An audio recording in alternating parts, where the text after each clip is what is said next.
Bismillahirrahmanirrahim. Qala Umar ibn al-Khattab sami'tu ila Rasulullah sallallahu alaihi wasallam qala bunaya al-Islam ala khamsin syahadatu an la ilaha illallah wa ashhadu anna Muhammadar Rasulullah wa iqamus salah wa ita' zakah wal hajjul baiti wa shaum Ramadan. Sayyidina Umar bin al-Khattab berkata, beliau mendengar Rasulullah sallallahu alaihi wasallam bersabda, Islam ini dibina atas 5 perkara.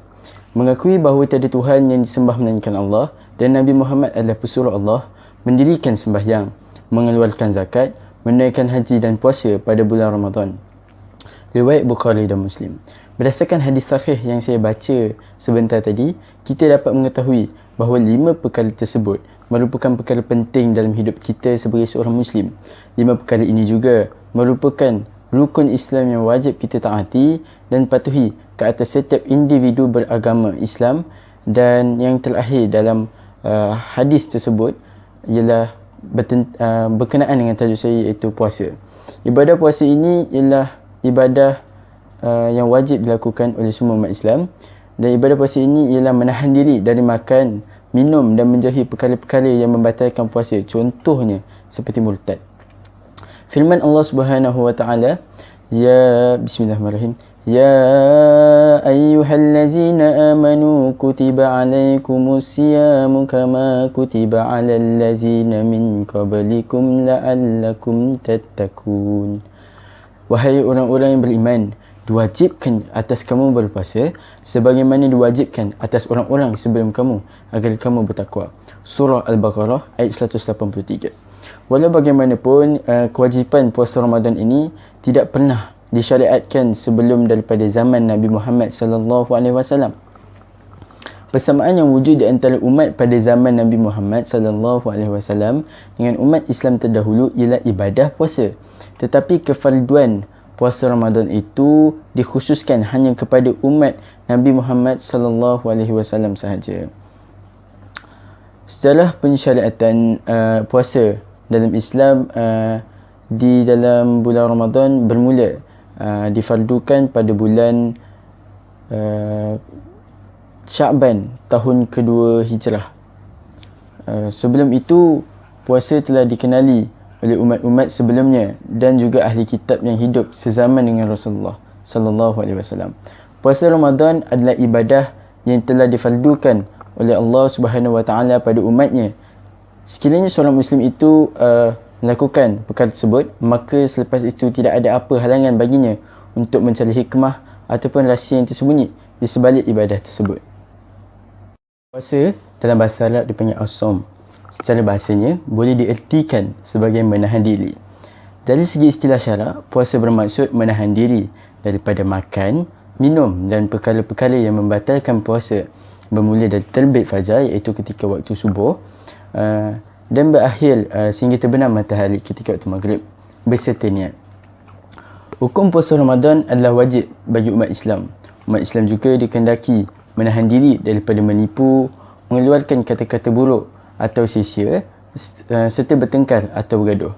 Hal ini demikian kerana puasa merupakan salah satu medan latihan untuk memupuk kesabaran, kejujuran dan bertolak ansur dalam diri sesama kita.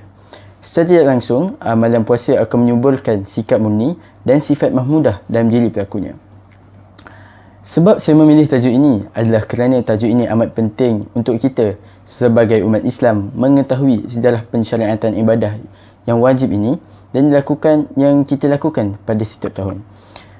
Kita mengetahui makna puasa, kelebihannya, peristiwa-peristiwa penting ketika puasa Ramadan, jenis-jenis puasa ataupun sunat puasa dan amalan-amalan yang memberi pahala yang banyak kepada kita ketika berpuasa. Namun, tidak semua umat Islam mengetahui tentang sejarah pensyariatan puasa. Lebih-lebih lagi masyarakat masa kini. Ceramah-ceramah dan majlis agama juga jarang menerangkan tentang tajuk yang saya bentangkan hari ini.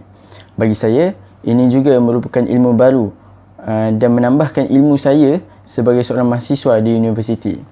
Tajuk ini juga memberi gambaran bahawa sejarah pensyariatan puasa juga penting dalam kita mengejarkan jalan pahala dan memberi penerangan dan pengetahuan yang makin jelas kepada kita dalam memahami maksud puasa itu sendiri secara lebih terperinci. Berdasarkan beberapa nas Al-Quran tentang puasa dalam surah Al-Baqarah membuktikan bahawa ibadah puasa ini merupakan suruhan Allah Subhanahu Wa Taala dalam diri umat Islam dan merupakan titik permulaan ibadah puasa disyariatkan, iaitu dalam Al-Quran surah Al-Baqarah ayat 185. Firman Allah Subhanahu Wa Taala, "Syahrul Ramadan allazi unzila fihi al-Qur'anu hudan lin-nasi wa bayyinatin minal huda wal furqan faman syahida minkum syahra falyasum wa man kana maridan aw ala safarin fa'iddatun min ayyamin ukhra yuridullahu bikumul yusra wa la yuridu bikumul usra walitukmilul uddata walitukabbirullaha ala ma huda lakum wa la'allakum tashkurun." Maksudnya, kerana itu barang siapa di antara kamu hadir di negeri tempat tinggalnya di bulan Ramadan itu, maka hendaklah ia berpuasa pada bulan Ramadan pada bulan itu. Itulah maksud Syahrul Ramadan allazi falyasumhu. Sejarah pensyariatan puasa menurut para ulama. Sejarah pensyariatan puasa menurut para ulama berselisih pendapat. Bilakah kewajipan puasa ini bermula? Sebahagian mereka berpandangan ia bermula pada bulan Ramadan tahun kedua Hijrah. Pendapat ini masyhur dalam ulama mazhab Syafi'i.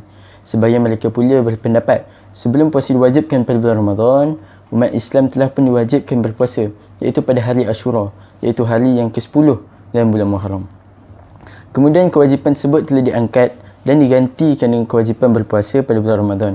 Pendapat ini masyhur dalam ulama mazhab Hanafi berdasarkan kepada beberapa hadis yang akan saya bacakan. Abdullah bin Umar radhiyallahu berkata, Rasulullah sallallahu alaihi wasallam telah berpuasa pada hari Ashura dan memerintahkan para sahabat berpuasa pada hari tersebut. Apabila difardukan puasa pada bulan Ramadan, maka puasa hari Ashura tidak lagi dilakukan sebagai ibadah wajib. Yang kedua, Aisyah radhiyallahu anha berkata, pada zaman jahiliah, masyarakat Quraisy sering berpuasa pada hari Ashura. Kemudian Rasulullah sallallahu alaihi wasallam mengarahkan para sahabat supaya turut berpuasa pada hari tersebut sehinggalah difardukan puasa pada bulan Ramadan. Ketika itu baginda sallallahu alaihi wasallam bersabda kepada mereka, barang siapa mahu berpuasa, dia boleh melakukannya.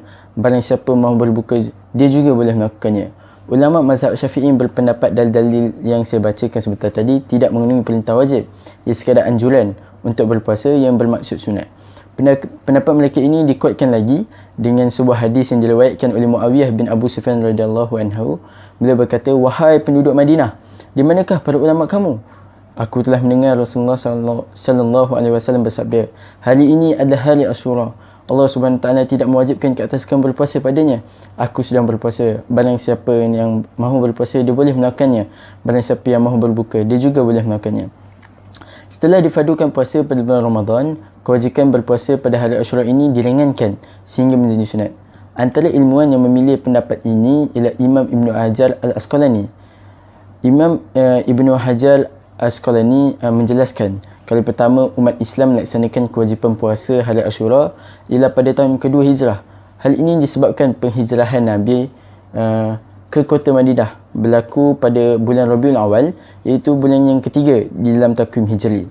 Baginda sallallahu alaihi wasallam hanya mengerjakan puasa hari Ashura pada bulan Muharram pada tahun seterusnya, kemudian pada bulan Ramadan di tahun yang sama. Kewajipan puasa Ramadan disyariatkan. Hal ini bermakna Rasulullah SAW dan para sahabat hanya melakukan puasa wajib hari Ashura ini sekali seumur hidup mereka. Setelah itu mereka melakukannya dalam keadaan sunat saja. Sebab diwajibkan puasa hari Ashura telah dinyatakan dalam sebuah hadis yang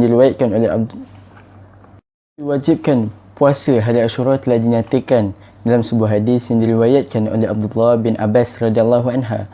Beliau berkata, setibanya Rasulullah SAW ke Madinah, baginda mendapati kaum Yahudi berpuasa pada hari Ashura. Lalu ditanyakan hal itu kepada mereka. Mereka menjawab, hari ini adalah hari bertuah, iaitu hari Allah Subhanahu wa taala menyelamatkan Bani Israel daripada musuh mereka, iaitu Fir'aun. Lalu dengan sebab itu Nabi Musa AS berpuasa padanya. Mendengarkan jawapan itu, Rasulullah SAW bersabda terus, aku lebih berhak melakukan apa yang dilakukan oleh Musa AS berbanding kamu. Lalu Rasulullah SAW berpuasa pada hari tersebut dan mengarahkan para sahabat supaya berpuasa pada hari tersebut. Para ulama menjelaskan, di awal kedatangan Rasulullah ke Madinah, baginda ingin sekali melihat agar perbuatan umat Islam itu mirip dengan ataupun hampir menyamai perbuatan kaum Yahudi. Ini bertujuan untuk menarik minat kaum Yahudi kepada Islam dan memperlihatkan kehebatan Islam ke atas agama bahala yang dianuti oleh bangsa Arab ketika itu. Oleh itu, tidak heranlah mengapa Rasulullah SAW mengalahkan umatnya berpuasa pada hari Ashura. Namun setelah Islam semakin tersebar dan kuat, kaum Yahudi pula tidak menunjukkan semangat kejalanan, apatah lagi nak memeluk Islam. Baginda pun telah mengarahkan umatnya agar memiliki imej dan identiti sendiri dan tidak mengikut telunjuk kaum Yahudi. Justru itu, di akhir hayat Rasulullah SAW, baginda berazam untuk berpuasa pada hari yang ke-9 daripada bulan Muharram, supaya puasa umat Islam ini tidak dilihat mirip dengan puasa kaum Yahudi. Selain kaum Yahudi, masyarakat Arab Jahiliyah juga mengamalkan puasa hari Ashura. Diandaikan bahawa mereka melakukannya berdasarkan saki-baki ajaran Nabi Ibrahim AS yang masih lagi diamalkan ketika itu. Dan Rasulullah SAW belum lagi mewajibkan ke atas umatnya berpuasa pada hari tersebut, sehinggalah baginda tiba di Madinah. 4 bentuk puasa yang telah dilakukan oleh umat terdahulu, iaitu pertama, puasanya kaum sufi, iaitu puasa setiap hari dengan maksud menambah pahala. Misalnya puasa ahli sufi itu sendiri. Yang kedua, puasa dari berkata-kata sebagaimana puasa kaum Yahudi. Ketiga, puasa dari seluruh atau sebahagian daripada perbuatan, ini bertapa, seperti puasa yang dilakukan oleh pemeluk agama Buddha dan sebahagian kaum Yahudi. Dan puasa-puasa golongan lainnya yang mempunyai cara dan kriteria yang telah ditentukan oleh kaum masing-masing. Dan yang terakhir, yang keempat, kewajipan puasa bagi orang yang beragama Islam, mempunyai aturan yang tengah-tengah yang berbeza dari puasa kaum lain ataupun yang sebelumnya, baik dalam tata cara dan waktu pelaksanaannya tidak terlalu ketat sehingga memberatkan atau memudaratkan kaum muslimin, juga tidak terlalu longgar sehingga mengabaikan aspek kejiwaan dan kerohanian. Demikianlah proses dan tahap sejarah pensyariatan puasa Ramadan. Tahap ini merupakan kurniaan Allah yang diberikan kepada umat Muslim dan merupakan pesan bahawa dalam menjalankan perintah agama tidak boleh lalai ataupun membebani diri dengan orang lain. Allah menghendaki adanya kemudahan dalam menjalankan ajaran agama ataupun rukhsah. Demikianlah sejarah yang disyariatkan puasa itu sehingga diwajibkan sehingga hari kiamat. Menurut Imam Ibnul Qayyim radhiyallahu anhu berkata, tatkala menundukkan jiwa dari perkara yang disenangi termasuk perkara yang sulit dan berat, maka kewajipan puasa Ramadan tertunda hingga setengah perjalanan Islam setelah hijrah. Ketika jiwa manusia sudah tetap dalam masalah tauhid, sudah mantap dalam soal tauhid, solat dan perintah-perintah dalam Al-Quran, maka kewajipan puasa Ramadan mula dilakukan secara berperingkat. Tingginya peringkat dalam melaksanakan puasa itu untuk menjadi syariat turun setelah perintah haji, solat dan zakat. Sekian, terima kasih.